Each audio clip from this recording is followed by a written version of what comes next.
नमस्कार दोस्तों, आज हम आपको वट सावित्री व्रत पर सुनी जाने वाली सत्यवान और सावित्री की कथा सुनाने जा रहे हैं। सबसे पहले आप सभी को वट सावित्री व्रत की हार्दिक शुभकामनाएं। वट सावित्री व्रत ज्येष्ठ मास के अमावस्या के दिन किया जाता है। कुछ स्थानों पर वट सावित्री व्रत ज्येष्ठ मास की पूर्णिमा के दिन भी किया जाता है। वट सावित्री व्रत का यह पावन व्रत सौभाग्य और संतान प्रदान करने वाला है। पुराणों के अनुसार वट सावित्री व्रत के प्रभाव से सावित्री अपने पति सत्यवान के प्राण यमराज से छुड़ा कर लाई थी। तभी से वट सावित्री व्रत शुरू हुआ। वट वृक्ष दीर्घ आयु और अमरत्व का प्रतीक है। इसकी जड़ में ब्रह्मा जी, तने में विष्णु जी तथा डालियों और पत्तों में भगवान शिव का वास होता है। इसीलिए स्त्रियां वट वृक्ष की पूजा करके अपने सुहाग की दीर्घ आयु की कामना करती हैं तथा पूजा करते हुए वट वृक्ष की परिक्रमा के दौरान वृक्ष के तने पर सूत के धागे को लपेटती हैं। वट सावित्री व्रत कुंवारी कन्याएं भी कर सकती हैं ताकि उनका होने वाला पति लंबी आयु वाला हो। वट सावित्री व्रत की कथा महाभारत के वन पर्व में मिलती है, जिसके अनुसार एक बार वन में युधिष्ठिर ने मार्कंडेय मुनि से पूछा, हे मुनिवर, पृथ्वी पर क्या कोई और स्त्री भी द्रौपदी की तरह पतिव्रता हुई है, जो राजकुल में पैदा होने पर भी पतिव्रता धर्म निभाने के लिए वन में भटक रही हो? तब मार्कंडेय मुनि ने युधिष्ठिर से कहा, हे पांडुपुत्र, द्रौपदी से पहले सावित्री नाम की एक कन्या थी जो इससे भी कठिन पतिव्रता धर्म का पालन कर चुकी है। तब युधिष्ठिर ने मार्कंडेय मुनि से सावित्री की कथा सुनाने का आग्रह किया। मार्कंडेय मुनि बोले, प्राचीन काल में मद्र देश में एक बड़ा पराक्रमिक सत्यवादी अश्वपति नामक राजा राज करता था। उसकी कोई संतान नहीं थी। उन्होंने संतान प्राप्ति के लिए पत्नी सहित यज्ञ का अनुष्ठान किया और मंत्र उच्चारण के साथ प्रतिदिन 1,00,000 आहुतियाँ दी। 18 वर्षों तक इसी प्रकार यज्ञ चलता रहा। तब ब्रह्मा जी की पत्नी सावित्री देवी ने प्रसन्न होकर राजा को वरदान दिया कि हे राजन, तुम्हें मेरे ही अंश से एक तेजस्वी कन्या की प्राप्ति होगी। इतना कहकर सावित्री देवी अंतर्ध्यान हो गई और कुछ समय बाद राजा अश्वपति के यहाँ एक दिव्य कन्या ने जन्म लिया। माँ सावित्री देवी के वरदान से पैदा होने के कारण राजा ने अपनी पुत्री का नाम सावित्री रखा। सावित्री बचपन से ही माता सावित्री की पूजा किया करती थी। समय बीतता गया और सावित्री विवाह योग्य हो गई। एक दिन राजा ने सावित्री से कहा, सावित्री, अब तुम विवाह योग्य हो गई हो, इसीलिए स्वयं अपने लिए योग्य वर की खोज करो। पिता की बात मानकर सावित्री मंत्रियों के साथ यात्रा पर निकल गई। अनेक ऋषियों के आश्रमों, तीर्थों और जंगलों में घूमने के बाद वह राज्य महल लौट आई। सौभाग्यवश उस समय उसके पिता के साथ देव ऋषि नारद भी थे। सावित्री ने उन्हें प्रणाम किया। राजा अश्वपति ने सावित्री से उसकी यात्रा का समाचार पूछा। सावित्री बोली, पिताजी, तपोवन में अपने माता पिता के साथ निवास कर रहे सत्यवान मेरे लिए योग्य हैं। मैंने मन से उन्हें अपना पति चुन लिया है। सावित्री की बात सुनकर देव ऋषि नारद चौंक उठे और बोले, राजन, सावित्री ने तो बहुत बड़ी भूल कर दी है। यह सुन अश्वपति चिंतित हो गए और बोले, हे देव ऋषि, सत्यवान में ऐसा कौन सा अवगुण है?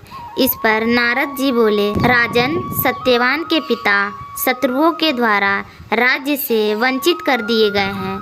वह वन में तपस्वी जीवन व्यतीत कर रहे हैं और अपनी दृष्टि खो चुके हैं। राजन, सबसे बड़ी कमी यह है कि सत्यवान अल्प आयु है।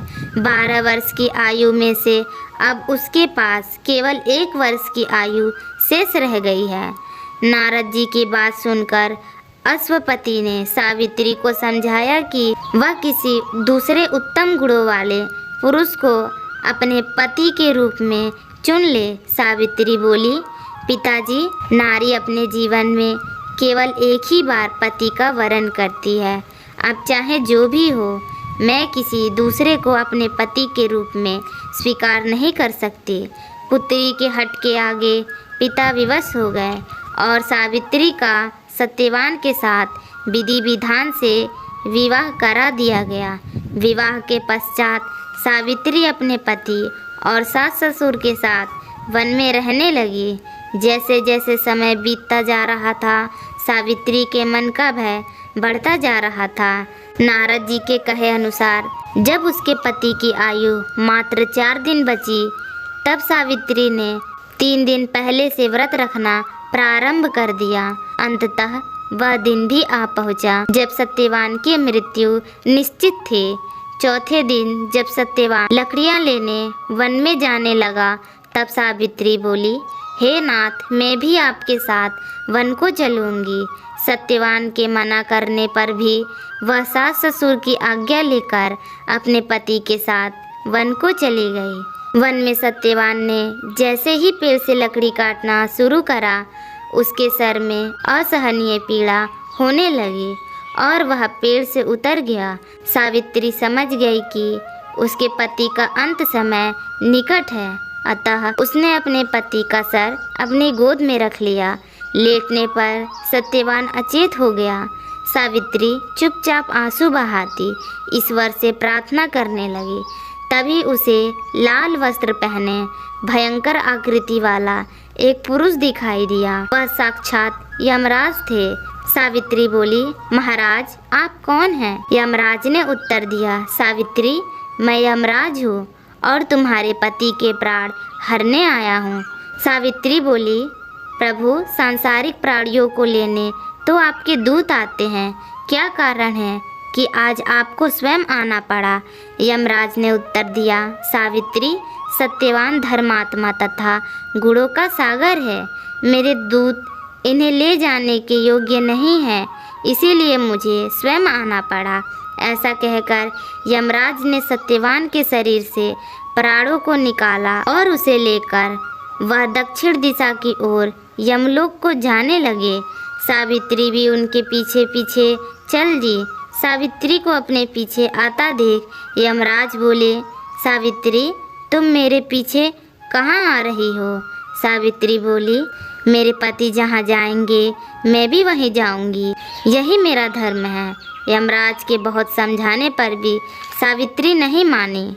उसकी पतिव्रता धर्म की निष्ठा को देखकर यमराज बोले, तुम अपने पति के बदले कोई भी वरदान मांग लो। सावित्री ने अपने दृष्टिहीन सास ससुर की आंखें मांगी और यमराज ने तथास्तु कहा और आगे चले। फिर से सावित्री उनके पीछे पीछे चल दी। तब यमराज ने सावित्री से कहा, एक और वर मांग लो। तब सावित्री ने अपने सास ससुर के राज्य को वर के रूप में मांग लिया और यमराज ने तथास्तु कहा और आगे चल दिए। सावित्री फिर भी यमराज के पीछे पीछे चलने लगी। अब यमराज बोले, चलो और एक वर मांग लो। तब सावित्री ने अपने पिता के लिए 100 पुत्रों का वरदान मांगा।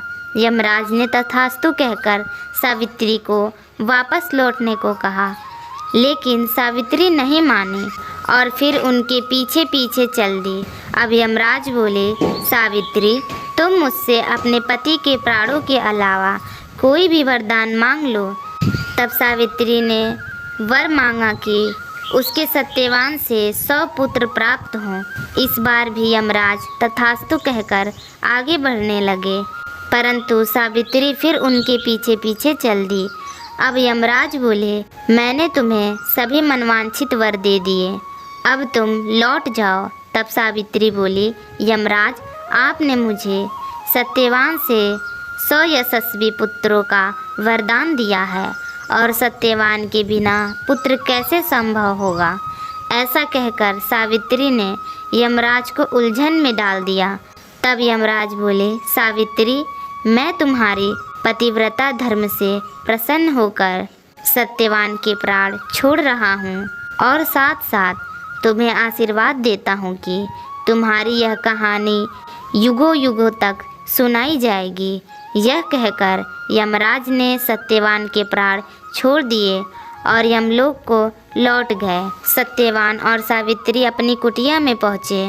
वहाँ उनके माता पिता की आंखों की दृष्टि भी लौट आई थी और उन्हें अपना खोया हुआ राज्य पुनः मिल गया था। दोस्तों, यह वट सावित्री व्रत कथा करने और सुनने से विवाहित स्त्रियों के जीवन के सभी दुख दूर होते हैं और उनके पति की आयु लंबी होती है।